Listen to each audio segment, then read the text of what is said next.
제 140편 다윗의 시 인도자를 따라 부르는 노래.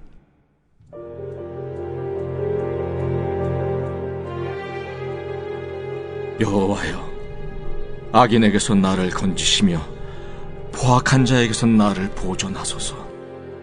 그들이 마음속으로 악을 꾀하고 싸우기 위하여 매일 모이오며 뱀같이 그 혀를 날카롭게 하니 그 입술 아래에는 독사의 독이 있나이다. 여호와여, 나를 지키사 악인의 손에 빠지지 않게 하시며 나를 보존하사 포악한 자에게서 벗어나게 하소서. 그들은 나의 걸음을 밀치려 하나이다. 교만한 자가 나를 해하려고 올무와 줄을 놓으며 길 곁에 그물을 치며 함정을 두었나이다. 내가 여호와께 말하기를 주는 나의 하나님이시니 여호와여, 나의 간구하는 소리에 귀를 기울이소서 하였나이다.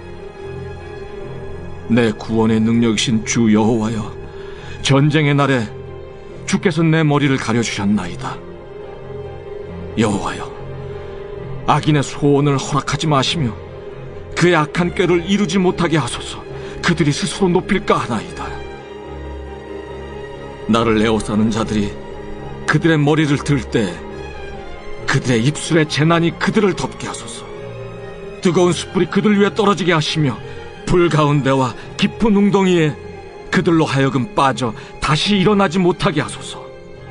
악담하는 자는 세상에서 굳게 서지 못하며 포악한 자는 재앙이 따라서 패망하게 하리이다. 내가 알거니와 여호와는 고난당하는 자를 변호해 주시며 궁핍한 자에게 정의를 베푸시리이다. 진실로 의인들이 주의 이름에 감사하며 정직한 자들이 주의 앞에서 살리이다.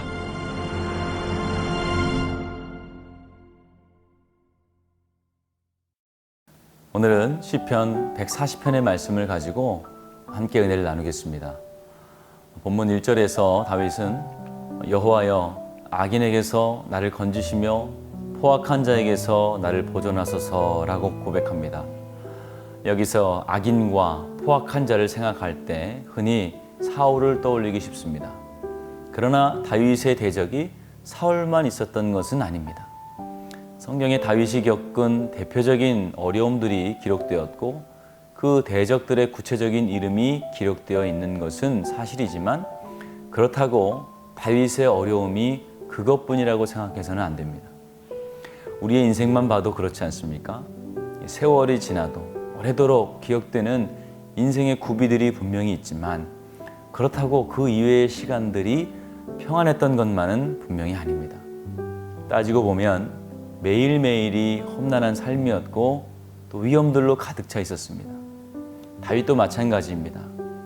그의 인생 대부분을 대적들의 위협 속에서 살아야 했습니다.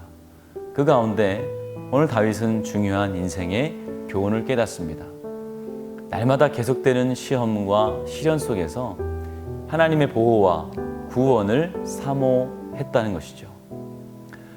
예수님께서 우리에게 기도를 가르치실 때 우리를 시험에 들지 마게 하시고 다만 악에서 구하옵소서라고 기도하셨습니다. 이 기도를 날마다 하나님께 드릴 것을 우리에게 말씀하셨던 것이죠. 그 이유는 악한 일들이 매일같이 우리를 시험하고 또 시험에 들게 하기 위해서 혈안이 되어 있기 때문이라는 겁니다. 그래서 예수님께서도 마귀에게 시험을 받으셨을 뿐만 아니라 매일같이 시험을 이기기 위해 깨어 기도하셨던 것입니다. 예수님께서 매일 드려야 하는 기도를 가르치시면서 악한 것들의 시험에 관해서 말씀하셨다는 것은 우리에게 시사하는 바가 크다고 할 수 있습니다. 예수님이 나약하시기 때문에 이런 기도를 드리신 것이 아니죠. 예수님은 가시는 곳마다 병마가 떠나가게 하셨고 또 귀신을 쫓아내신 분이십니다. 그런 예수님께서 우리에게 기도의 본을 보이시고 또 악의 시험으로부터 구원해 주시기를 하나님께 구하셨다는 것입니다. 이것은 죄의 유혹이 마치 땅 속에 묻어둔 지뢰와 같기 때문입니다. 이 세상을 걸어간다는 것은 마치 어디에 묻혀 있는지 모르는 지뢰밭을 걷는 것과 같습니다. 그것이 지뢰밭임을 모르거나 또 알면서도 주의하지 않거나 대비하지 않고 걷는다면 몇 발자국도 가지 못해서 지뢰가 터지게 되고 크게 다치거나 목숨을 잃게 되는 것이죠. 그러므로 반드시 지뢰밭을 걷고자 하는 사람은 그에 맞는 대비를 해야 됩니다. 어느 때보다 주의하면서 땅속의 지뢰를 탐지할 수 있는 장비를 가지고 걸어야 하는 것입니다.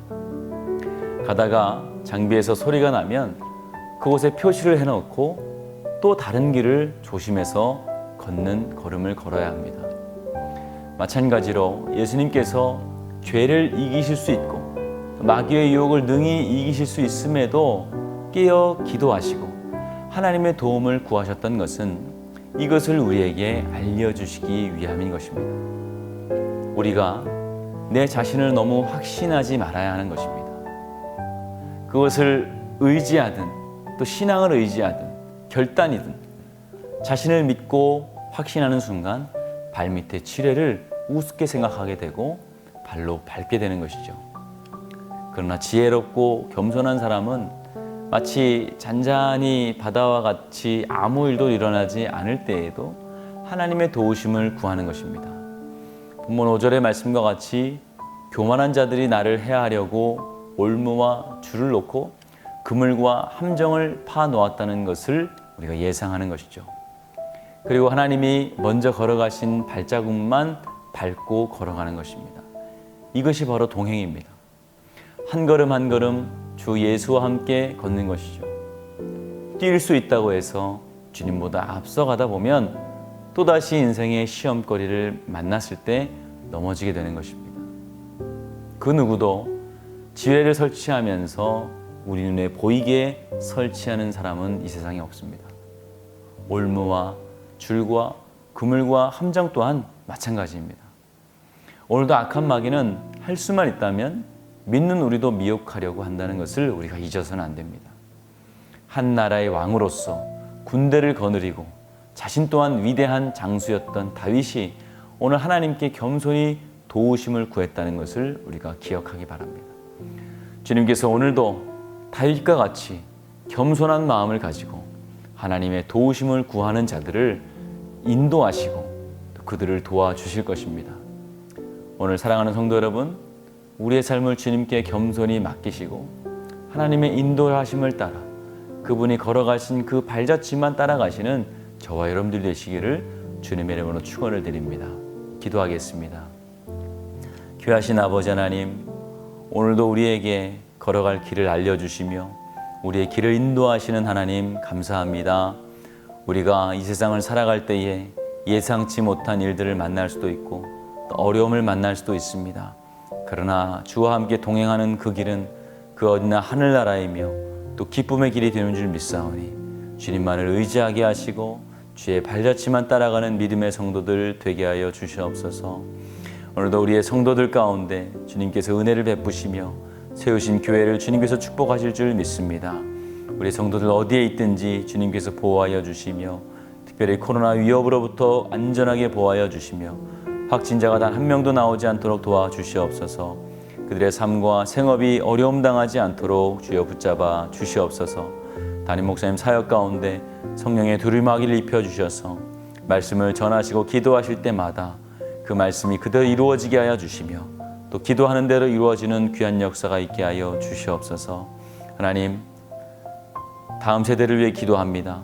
다음 세대들 어디에 있든지 그들을 눈동자처럼 지켜주시며 예배 가운데 하나님들 함께하여 주셔서 어려서부터 주님을 사랑하는 법을 배우게 하여 주시고 하나님과 함께 동행하는 삶을 살아갈 수 있도록 도와주시옵소서.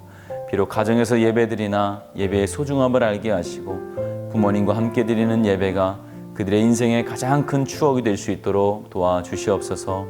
아프신 분들 성령에 함께하여 주시며 또 예수의 보혈로 안수하여 주셔서 깨끗하게 나음을 얻게 하여 주시며 강건케 하여 주시옵소서.